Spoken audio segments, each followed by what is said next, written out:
무슨 소용이 있겠습니까? 무슨 소용이 있냐라는 이 말은 사실 이 시대를 간통하는 하나의 물음 중에 하나라고 생각합니다. 왜냐하면 우리는 이 땅을 살아가면서요, 모든 것을 계산하고 측정하고 그리고 정의 내리는 시대를 살아가고 있기 때문에 그렇습니다. 뭐냐면 이런 거죠. 시간은 무엇으로 환산되는지 아십니까? 돈으로 환산되죠. 그래서 최저 시급으로 따지면 우리 성도님들이 지금 이 시간 예배드리시는 이 예배는 얼마의 가치를 가지고 있어요? 최저 10,000원 이상의 가치를 가지고 계신 거예요.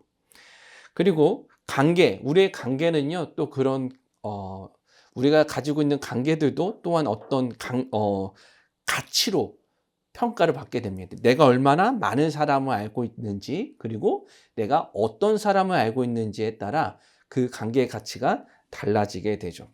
그리고 요즘 이제 젊은 사람들이죠. 젊은 사람들에게 있어서 이제 어떤 경험들을 하잖아요. 놀이동산에 가든 어디 좋은 데 가든 중요한 것이 하나 있어요. 뭔지 아세요? 경험을 하더라도 이 경험이 인스타그램에 올릴 수 있는 경험이냐 아니면 아니냐라는 차이예요. 그러니까 어떤 경험을 해서 커피숍을 가요. 근데 이 커피숍의 배경과 이 커피의 모양이 이뻐요. 그러면 어디에 올려요? 인스타그램에 올리는 거예요. 이런 시대를 우리가 살아가고 있어요. 그런데 그래서요, 우리에게 얼마나 가치가 있느냐에 대한 그런 것들이 우리의 삶 가운데 전반적으로 있습니다. 이런 거죠. 지금 이 시간에 나에게 이게 어떤 도움이 되는가? 아니면 이게 나에게 나의 미래에 어떤 도움이 되는가? 또 뭐 이거 지금 내가 이것을 투자하는 만큼 효과를 얻을 수 있는가라는 거죠. 이게 성도님들은 어떠세요? 성도님들도 그렇게 살아가시죠? 제가 성도님들께 그 얘기 한번 했잖아요. 제가 베트남 가 가지고 너무 재밌었다고 했던 게 하나 있는데 뭐냐면 시장 가 가지고 흥정하는 거. 그렇게 재밌을 수가 없어요. 아주 그냥 그러면 막 삐진 척을 하잖아요. 그럼 "아 깎아줄게, 깎아줄게." 그러면 얼마가 "에이." 뭐 이러는 게 얼마나 재밌는지 제가 이렇게 깎는 거에 그렇게 재미가 있었는지 몰랐어요. 근데 중요한 게 하나 있어요. 뭐냐면 이런 우리에게 가치를 두는 것들이 교회 안에도 들어왔다는 거예요. 제가 인제 사역을 하면서 인제 가장 놀랐던 경험 중에 하나는 뭐였냐면 교회에 나와서 예배를 드리는 것도 어떤 인제 가치로 따진다라는 거죠. 그러니까 젊은 청년들에게 있어서 인제 교회에 나와 예배를 드리는 것은 자신의 학업과 바꿔야 되는 그런 가치로 생각을 하게 됩니다. 그리고 이런 청년도 있어요. 예를 들어서 이런 거죠. 교회 왔다 갔다 하는 시간이 2시간 정도라고 생각을 한다면 성도님들 한 그 정도 잡아 보시면 이렇게 밀린 과제를 할 수 있는데 2시간이면 밀린 설거지를 할 수 있는데 2시간이면 헬스장 가서 운동하고 밥도 먹을 수 있는 시간인데 아니면 2시간이면 친구들하고 재밌게 수다 떨 수 있는 시간인데라는 것들이죠. 성도님들도 마찬가지실 거예요. 만약에 이 예배를 나오시는 이 시간을 어떤 다른 가치에 대입해서 보시게 된다면 이 예배 드리시는 2시간이 나에게는 운동장 몇 바퀴 돌 수 있는 시간인데 나에게는 뭐랄까 어디 가서 차라도 한 잔 마실 수 있는 시간인데 라고 생각하게 된다는 것이죠. 그래서 교회보다 다른 시간에 다른 것에 시간을 쓰는 것이 사실 오늘날 교회가 마주한 영적 전쟁 중에 하나입니다. 그러니까 교회보다 다른 것에 더 가치를 두는 것이죠. 근데 중요한 것이 있어요. 뭐냐면 이거예요. 한번 계산을 하기 시작하잖아요. 나에게 있어서 이런 것들을 계산하기 시작하면은 끝도 없다는 거예요. 모든 것이 소용없어 보인다는 거죠. 예를 들어서 이런 거예요. 성도님들 하루에 기도에 30분씩 하십시오라고 했어요. 기도 30분씩 하는 거 필요해 보이시잖아요. 그런데 이렇게 생각, 기도 30분 할 바에 차라리 내가 주식을 30분을 더 보는 게 낫지. 이렇게 해버리면은 답이 없는 거예요. 그리고 이런 거 성경 읽기 20분. 성경 20분씩 읽으세요, 성도님들라고 한다고 말씀을 드려보세요. 그 성경을 읽을 바에는 차라리 내가 책을 더 읽지. 자기 계발서 읽는 게 성경 읽는 거는 뭔 차이가 있어. 라고 한다면 답이 나올 수가 없는 거예요. 또 해볼까요? 교회 나와서 봉사를 해 라고 하면 차라리 누군가를 위해서 봉사할 바에 나를 위해서 투자하겠어. 라고 하게 된다면 우리는 그런 계산 앞에서 모든 것이 이제 소용이 없어져 보인다는 거예요. 심지어 교회조차도 말이죠. 그래서 이런 말이요. 무슨 소용이 있어? 라는 이 말은 사실 우리에게 모든 것을 멈추게 만들고 중단하게 만든다라는 것입니다. 한번 성도님들도 생각해 보세요. 나에게 이게 무슨 소용이 있어 나에게? 라고 물어본 순간 나는 멈추게 된 것들이 꽤나 많다라는 것입니다. 왜 이런 것들이 벌어지느냐 하면 우리는 눈에 보이는 것에만 측정 가치를 두기 때문에 그렇습니다. 측정 가능한 것, 그런 눈에 보이는 것이 우리에게 가치를 주기 때문에 그래요. 제가요, 아주 어떤 목사님이 이 예안을 하나 잠깐 이야기했는데, 은혜 받았잖아요. 왠지 아세요? 이렇게 얘기했어요. 주가는 실시간으로 확인할 수 있습니다. 그러는 거예요. 그런 말이구나. 예를 들어서 이런 거죠. 또, 운동 효과는 성도님들 뭐로 확인할 수 있는지 아세요? 체중계로 확인할 수 있어요. 얼마나 운동을 했는가. 공부는요, 성적으로, 점수로 확인할 수가 있잖아요. 그런데 다른 게 있어요. 예배는 달라요. 예배, 기도, 신앙, 이런 것들은 점수로 판단할 수 있을까요? 없을까요? 없어요. 그래서 계산되지가 않아서 이렇게 내가 과연 신앙생활 하는 게 나에게 무슨 소용이 있겠습니까? 라고도 물어볼 수가 있다는 거죠. 근데 성도님들 한번 생각해 보세요. 지금 우리 이곳에 나오신 성도님들 교회 잘 나오시고 예배 잘 들으시는데 여러분들의 자녀나 부모님들 가운데서는 이렇게 말씀하시는 분들이 계시다는 거예요. 내가 예배 드려서 무슨 소용이 있어요, 어머니? 내가 예배 드려서 나에게 어떤 도움이 됩니까? 라고 물어보는 자녀들도 있다라는 것이죠. 이 무슨 소용이 있냐라는 이 질문은 진짜 모든 것을 멈춰버리게 만듭니다. 예배도 멈추게 하고요. 우리가 어떤 꿈을 가지고 나아가는데 힘든 나의 알바하는 인생, 나에게 돌고 도는 쳇바퀴 같은 인생이 나에게 무슨 소용이 있어? 라고 하면 멈춰버리게 돼요. 기도하려고 했던 그 무릎이 꺾이게 되고요. 헌신하려는 마음이 식혀버리기도 합니다. 이게 교회가 마주한 영적 전쟁 중에 하나예요. 근데 이 소용없어 보인다는 이 물음 앞에서 우리는 어떻게 해야 할까?입니다. 그리고 10월 한 달의 주제가 있죠. 뭐예요? 따라해 보실까요? 풍성함. 이 풍성함이라는 주제가 나타나게 될 건데 이것과 이 풍성함과 어떤 관계가 있는가 또 찾아보기 원하는데 오늘 말씀에 보면 놀라운 발견을 해요. 어떤 발견이냐면 2000년 전에도 예수님에게 똑같은 질문을 한 사람이 있었다는 거예요. 예수님, 무슨 소용이 있습니까? 라고 물어봤던 사람이 있다는 거죠. 그걸 통해서 좀 예수님께서 어떤 것을 말씀하셨는지 좀 찾아가 보시기 가보려고 하는데, 성도님들 마음 가운데서도 혹시 나에게 무슨 소용이 있어? 라는 그런 물음이 있으신 성도님이 계시다면, 그런 가운데서 예수님의 음성을 들으실 수 있는 저와 우리 성도님들 되시기 바랍니다. 오늘 말씀을 좀 들어가 보자면 이거예요. 예수님께서 이 말씀의 전을 잠깐 살펴보자면 예수님께서 베데스다 연못에서 38년 된 병자를 고치십니다. 근데 고치셨는데 언제 고치셨냐면 안식일에 고치셨어요. 모든 것이 다 쉬어야 하는, 하나님을 예배해야 되는 안식일에. 근데 이 안식일에 고칠 수도 있잖아요. 근데 무엇이 난리가 났냐면 유대인들이 난리가 난 거예요. 특히 바리새인들, 유대 지도자들이 화가 났어요. 왜냐하면 안식일에는 아무것도 하지 말아야 되는데 병을 고쳐서 사람을 걷게 만들었기 때문에 그래요. 근데 고친 것으로 끝나는 게 아니에요. 어떻게 됐냐면 이 유대 지도자들이 예수님을 죽이려고 합니다. 안식일에 그 병을 고쳤다는 이유 하나로.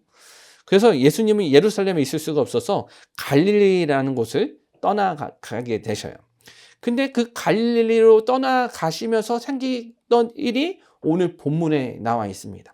근데 흥미로운 것이 하나 있는데 6장 1절에 뭐로 시작하냐면 제가 성경들 항상 말씀드리잖아요. 성경을 읽을 때 각 장에서 시작하는 단어가 참 중요한데 예수님께서 그 38년 된 병자를 고치시고 쫓겨가시는데 6장 1절에는 그 후에 뭐라고 되어 있냐면 수많은 사람들이 따라갔다라고 되어 있어요. 예수님을. 그러니까 예루살렘에서 그렇게 병을 고치시고 난 뒤에 죽을 고비를 넘기셨음에도 불구하고 예수님 주위에는 수많은 무리가 따라가셨다는 것입니다. 그래서 2절 말씀이 이렇게 되어 있어요. 2절 말씀 읽어볼게요. 시작. 큰 무리가 따르니 이는 병자들에게 행하시는 표적을 보았음이로라. 아멘. 뭐예요? 이 무리가 따르게 된 것이 있어요. 뭐냐면 예수님께서 병자를 고치셨어요? 안 고치셨어요? 고치셨어요. 고친 것을 보고 수많은 무리가 따라갑니다. 예수님은 지금 목숨이 왔다 갔다 하는 그런 상황인데도 예수님이 가신 곳마다 뭐 몇천 명씩 쫓아다니는 거예요. 근데 그 수많은 무리들이 예수님을 쫓아다니고 있어요. 그런 예수님께서 그 사람들을 보시고 이렇게 이야기하십니다. 5절 말씀이에요. 읽어볼게요. 시작. 예수께서 눈을 들어 큰 무리가 자기에게로 오는 것을 보시고 빌립에게 이르시되 우리가 떡을 사서 이 사람들을 먹이겠느냐 하시니. 아멘. 예수님께서요, 이제 그 피해서 가셔서, 말씀을 강론하시는데 예수님께서 그 산에서 말씀을 나누고 말씀을 가르치고 계시는데 가르치다가 눈을 들어서 봤더니 누가 보이냐면 큰 무리가 보이게 됩니다. 근데 그 무리를 보면서 예수님께서 이렇게 얘기해요. 빌립에게. 야, 빌립아, 이 사람들을 좀 먹여야 되지 않겠니? 라고 이야기를 하는 것이죠. 처음에 제가 말씀을 준비하다가 포인트를 잘못 잡은 거예요. 어떻게 잘못 잡았냐면, 무리들이 되게 배고팠나 보다. 그런 거 있잖아요. 성도님들 막 이렇게 같이 너무 배고프면 같이 이야기를 나누다 보면 배에서 어떤 소리가 나요? 꼬르르 막 꼬르르 소리가 나가지고 예수님께서 너무 배고파하니까 밥을 먹이셔야 되겠다라고 생각했겠구나라고 생각했는데 반대로 성경이 말한 건 그게 아니었어요. 예수님의 시선에서 이야기를 하더라고요. 그럼 예수님의 시선을 좀 생각해 보니까 예수님의 눈에는 뭐가 보이냐면 남자만 5천 명의 수많은 사람들, 10,000명 이상 정도 됐겠죠. 그리고 산은 어떤 곳이냐면 민둥산과 같은 그런 광야의 산. 그리고 그 주위에는 누가 있냐면 예수님을 따라온 수많은 사람들이 배를 쫄쫄 굶고 서 있는 것이죠. 그러면서 예수님의 그 눈에 그 사람들이 보이게 되는 거예요. 그래서 이 사람들이 왜 여기 있었느냐라고 한다면 아까도 잠깐 이야기했지만 1절, 2절 말씀 다시 한번 읽어볼게요. 시작. 그 후에 예수께서 디비라의 갈릴리 바다 건너편으로 가심에 큰 무리가 따르니 이는 병자들에게 행하시는 표적을 보았습니다. 아멘. 사람들이 예수님을 따라온 이유가 있어요. 무엇이냐면 기적을 봤기 때문이에요. 누구에게? 예수님에게. 예수님께 기적을 받고 예수님께 표적을 보았어요. 병든 자가 고침을 받았고 눈 먼 자가 눈을 뜨게 되었고 귀 먹은 자가 귀가 열리게 되는 역사가 나타나게 됩니다. 그리고 그 38년 된 병자가 예수님 말씀 한마디 일어나 걸어 다니는 역사를 발견하게 되죠. 그래서 따라간 거예요. 그래서 집을 나섰고 그래서 일을 멈추고 예수님을 따라왔습니다. 먼 길을 걸어왔고요. 식사도 챙기지 않고 예수님을 쫓아간 거예요. 근데 성도님도 한번 생각해 보세요. 이 사람들이 무엇을 원했을까요? 구경하려고? 이야, 누굴 고쳤네? 이런 걸 보려고 갔을까요? 아니에요. 그 사람들 가운데도 그런 갈급함이 있었던 거예요. 어떤 갈급함이냐면 해방을 갖기 원하는, 그리고 삶의 의미를 찾고 싶어하는, 답을 찾고 싶어하는 사람들의 그 갈급함이 있었던 것이죠. 그래서 계속 있는 거예요. 점심시간이 지나서도 계속 있다 보니까 저녁 시간도 다가올 정도로 그렇게 배고픈 시간들이 찾아오게 되는 거죠. 근데 성도님들, 단순히 배가 고픈 사람들이 아닌 거예요, 이 사람들은.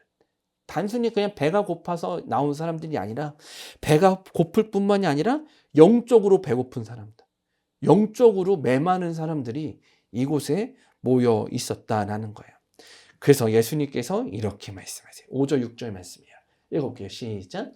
예수께서 눈을 들어 큰 무리가 자기에게로 오는 것을 보시고 빌립에게 이르시되 우리가 어디서 먹을 것을 사서 이 사람들을 먹이겠느냐 하시니, 이렇게 말씀하심은 친히 어떻게 하실지를 아시고 빌립을 시험하고자 하심이라.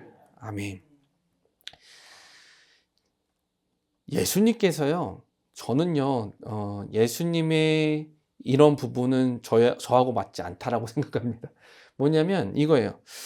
예수님께서요, 예수님께서 수많은 사람들을 보시면서 빌립에게 물어보세요. 그런데 이렇게 말씀하세요. 뭐냐면 따라해보실까요? 친히 어떻게 하실지를 아시고 빌립을 시험하고자 하심이라. 이게 무슨 말이냐면 예수님께서 어떻게 하실 줄 알아요. 어떻게 할 거예요. 근데 어떻게 하냐면 누굴 시험해요? 빌립을 시험해 보시는 거예요. 해결책 이미 가지고 있는데 물으시는 거예요. 빌립에게. 빌립아, 어떻게 할까? 어떻게 하는 것이 좋겠니? 라고 물어보신다는 거예요. 참 예수님의 안 좋아 보이는 모습 같아 보이지만 사실 예수님께서 이렇게 시험하시고자 한다는 것은 간단합니다. 누굴 망신 주려고 하시는 게 아니에요. 예수님께서 시험하신다는 것은 무엇을 의미하냐? 따라해 보실까요? 믿음을 확인하는 것이다.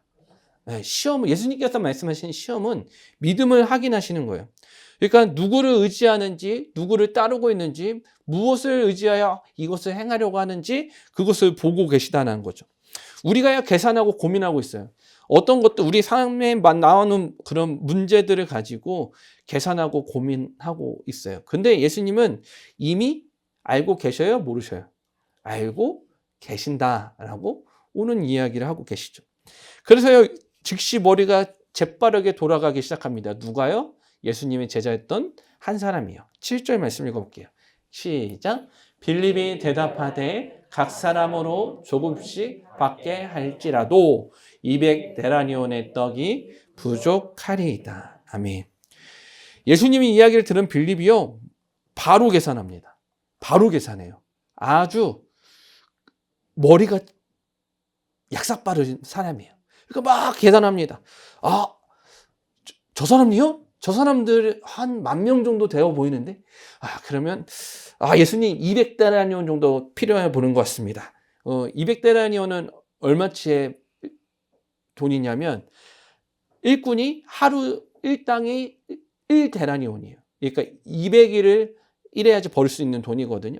그러면 얼마 정도 몇 명? 그때 당시 이제 기록을 따지면 한 5,000명만 먹어도 부족한 정도의 양이라고 하더라고요. 그러니까 빌립은요, 그 짧은 사이에 머리가 다다다다 돌아가가지고 이렇게 예수님, 200데나리온 정도? 아무리 적게 잡아도 200데나리온 정도요? 근데 좀 그것도 부족할 것 같아요. 라고 빌립이 이야기를 하는 거예요. 뭐냐면 따라해 보실까요? 합리적이고 현실적이다. 빌립은 정말 머리가 빠삭하게 돌아가서 그렇게 이야기를 해요. 그래서 아주 합리적이고 현실적이게 얘기해요. 예수님, 뭐라고 얘기했냐면 불가능합니다. 저 사람들 먹이는 거 전혀 불가능해요. 어떻게 먹여요? 저 사람들요? 그리고요, 어떻게 하냐면 따라해 보실까요? 더 이상 나아가지 않습니다. 그러니까 현실적으로 계산하고 하다 보니까 답이 안 나와요. 불가능한 일이에요. 불가능한 일이라고 생각하니까 어떻게 하냐면 거기서 멈춰버립니다. 계산하면 할수록요, 안 좋은 것들이 있어요. 뭐냐면 신앙생활이에요. 신앙생활은 꽤나 비효율적입니다. 저는 목사이기도 하지만 교회에서 사역들을 해봤잖아요. 교회는요, 꽤나 가성비가 떨어지는 조직이기도 합니다. 그리고 예배는요, 어떻게 보면 신앙적인 시간적인 부분, 어떻게 보면 경제적인 부분에 있어서도 성도님들에게 꽤나 비효율적인 것들이에요.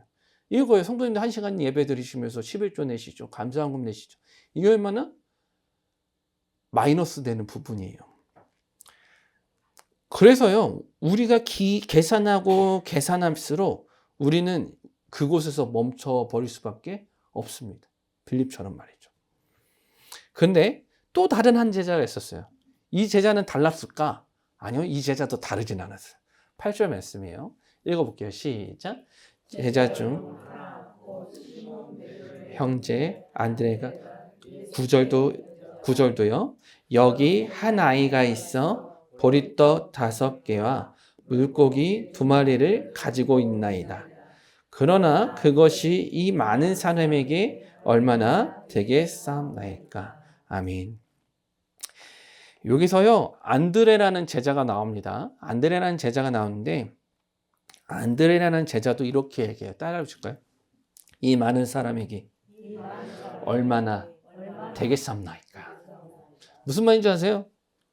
아유, 예수님, 턱도 없어요. 턱도 없어요. 라는 말이에요. 누구랑 똑같아요? 빌립하고 똑같아요. 빌립하고 똑같아요. 안드레는요.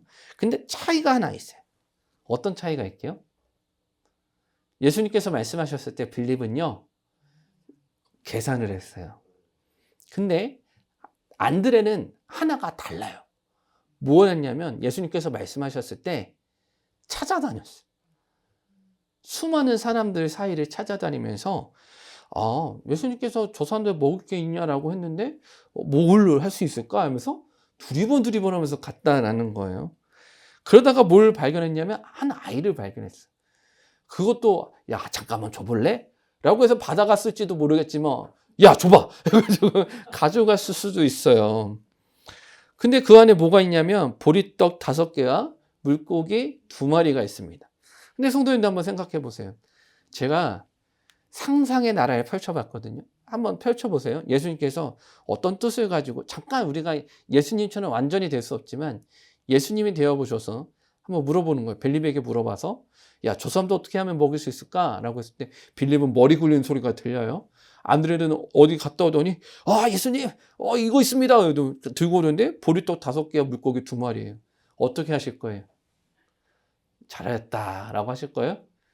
제가 상상하니까 쓸데없는 짓 하고 있어 라고 할 것 같은 거예요. 저는 성도님 생각해 보세요. 10,000명을 먹여야 되는데 물고기 2마리 보리떡 5개 이게 뭔지 아세요? 애가 먹을 양이에요. 애가 먹을 거. 애 하나가 먹을 양을 가져와 가지고 이것도 예수님 이거 한번 보세요. 가져오는 얘가 얼마나 저는요 빌립보다 이 안드레 보고 뭐라고 할 사람이에요. 말도 안 되는 거 가져오고 있어 라면서 혼냈을 거예요. 그게 전부였던 거죠. 근데 분명한 것이 하나 있어요. 뭐냐면 그럼에도 안드레는 그렇게 가져오면서도 안드레도 어떻게 생각하냐면 불가능하다라고 생각을 했어요.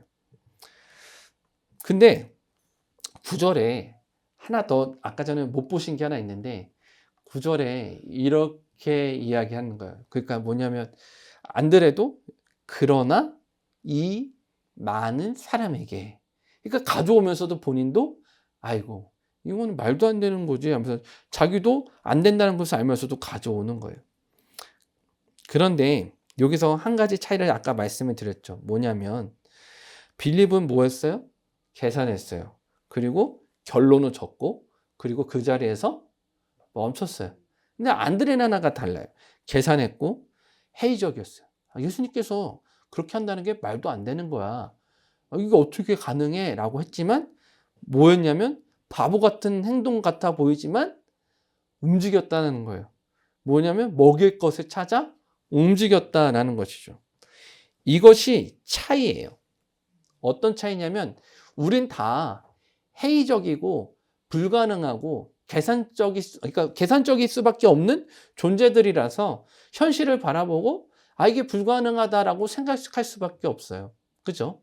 근데 하나의 자그마한 차이가 무엇이냐면 빌립은 먼저 선 반면에 안드레는 어떻게 했냐면 그나마 말도 안 되는 걸 찾으러 떠난 거예요.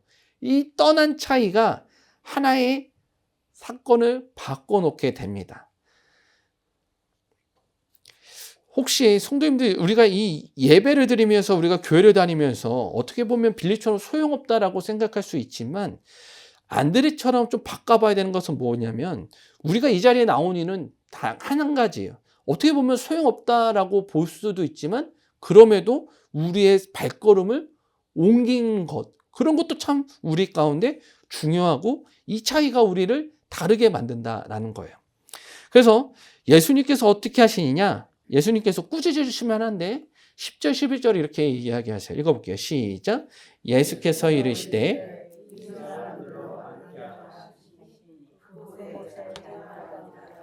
사람들이 앉으니 수가 5,000명쯤 되더라.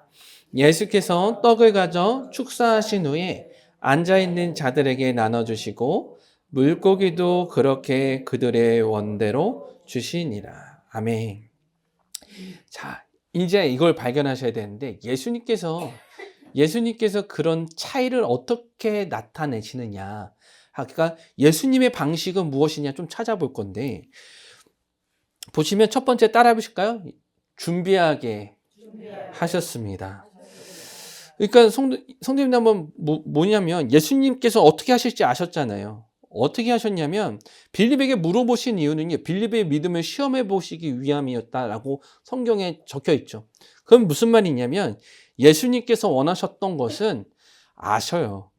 불가능하다는 거 아시죠. 근데 원하셨던 건 뭐냐면 그 안드레처럼 불가능해 보이지만 하나님 이것이라도 예수님 이것이라도 써주십시오라고 말할 수 있는 그런 자그마한 믿음의 도전, 행동을 원하셨던 거예요. 그래서 그 행동, 그런 오병이어라는 그것이 오게 되었을 때 예수님께서는 무엇을 하시냐? 준비하신 거예요. 어떻게 준비하시냐면 이 사람들을 앉게 해라. 5천 명 이상의 사람들 얼마나 복작복작 거리겠어요. 그 사람들을 앉히고요. 그리고 질서 있게 앉히신 다음에 그 잔디 가운데 앉히세요. 놀랍게도 잔디가 있었어요. 강야 산 가운데 앉을 만한 잔디가 있었고 그곳에서 사람들이 앉았습니다. 그리고 예수님께서 어떻게 하시냐면 그 오병이어 보리떡 5개, 물고기 2마리를 받으세요. 받으시고 어떻게 하시냐면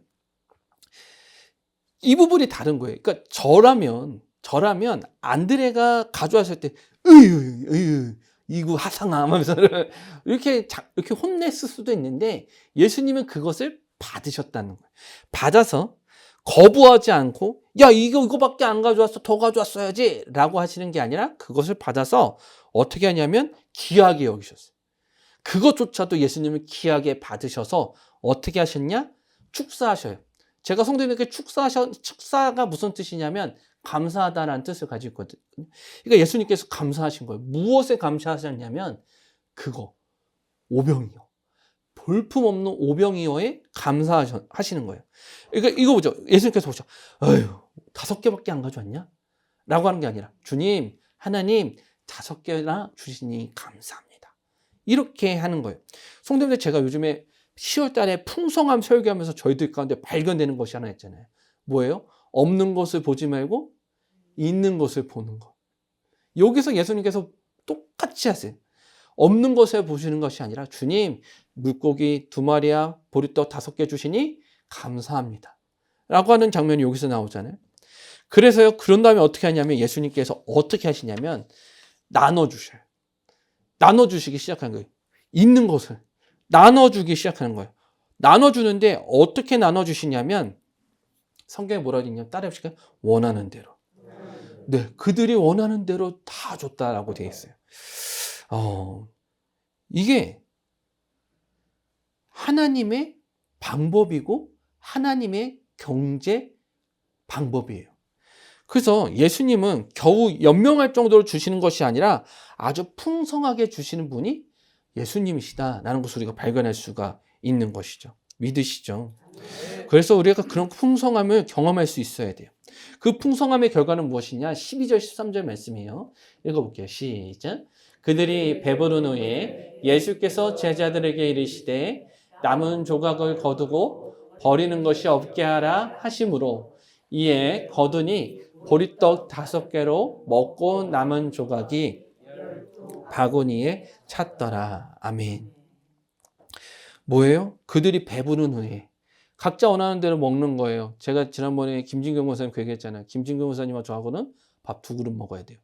그래야지 배고픈 거죠. 근데 놀랍게도 각자가 원하는 대로 다 먹었고 배불렀다라고 이야기를 했다는 거예요. 그러니까 예수님께서 주시는 그 하나님의 방법은 그 없어 보이는 것이지만 있는 것을 가지고 하나님께 감사하며 나눠주기 시작할 때 놀랍게도 모든 사람들이 배부르게 찾고 나아가서 12광주리가 남았다라고 되어 있어요. 그러면 성도님도 한번 생각해 보세요. 무엇으로 생각해 봐야 되냐면 아까 전에 그 물음이에요. 안드레가 했던 물음을 제가 여기다 말씀의 제목을 넣었는데 빌립과 안드레가 생각했던 것. 하나님 이것이 무슨 소용이 있겠습니까? 라고 하는 그 물음 앞에서 예수님은 뭐라고 대답하는지 아세요? 따라해 보실까요? 소용이 있다. 네. 믿으시죠? 예수님께서 말씀하시는 것은 야, 소용이 없다라고 생각하냐? 아니, 소용이 있어. 이렇게 채워지잖아. 근데 성도님들 한번 생각해 보세요. 이게 예수님만의 역사일까? 라고 생각해 본다면 이것을 예수님만이 할 수 있어 라고 생각하고 그렇게 단정 지어 버린다면 우리의 믿음을 확장할 수가 없습니다. 근데 이것이 우리 가운데도 나타날 수 있다라고 믿음으로 나아가는 순간 우리 가운데는 무엇으로 나타나냐면 풍성함으로 나타나게 되는 거예요. 빌립은 이렇게 얘기해요. 200데나리온도 부족해요, 주님. 돈이 너무나도 부족합니다. 근데 예수님께서 이렇게 말씀해요. 야, 5개 떡, 물고기 2마리로 충분하지 않니? 안드레가 이렇게 얘기해요. 이것이 얼마나 될까요? 아이고 봐라.